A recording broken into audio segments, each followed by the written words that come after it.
Esa es una calumnia que usted lanza sobre la Guardia Civil y desfigura los hechos absolutamente. No hay nada que ocultar y la actuación de la Guardia Civil en este día en Ceuta ha sido impecable y yo lo reitero, vamos, y lo mantengo. Y luego están las ONGs que han organizado Enorme Escandalera, consideran que ustedes utilizaron bolas de goma cuando la gente se encontraba en el agua. Eso es completamente falso, porque eso sería inhumano.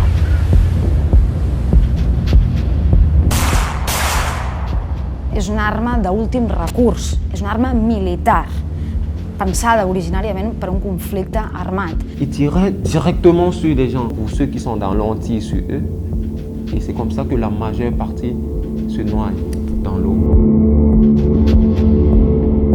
La Guardia Civil en ningún momento disparó contra esas personas pelotas de goma, que quede claro. We saw people who, saying this with as much neutrality or objectivity as I can, had been absolutely brutalized.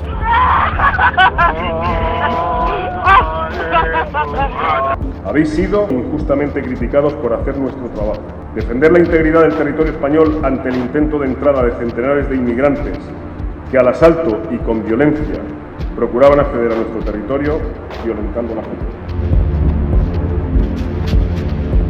They're somehow coming with their military arsenals and their enormous power, and that Spain is enormously vulnerable in relationship to this black menace, right? This is a massive racist phantasmagoria. Si hay ONGs que consideran que se vulneran los derechos humanos en Ceuta y Melilla, tiene la justicia para acudir a ella y, como antes he comentado, no hay ninguna condena a ningún guardia, ni policía, ni ningún otro miembro del Estado sobre este tema. Si no hay ninguna condena, yo entiendo que estamos en un Estado de Derecho, es que no ha ocurrido. ¡Viva la Guardia Civil! ¡Viva! ¡Viva España! ¡Viva! ¡Viva el Rey!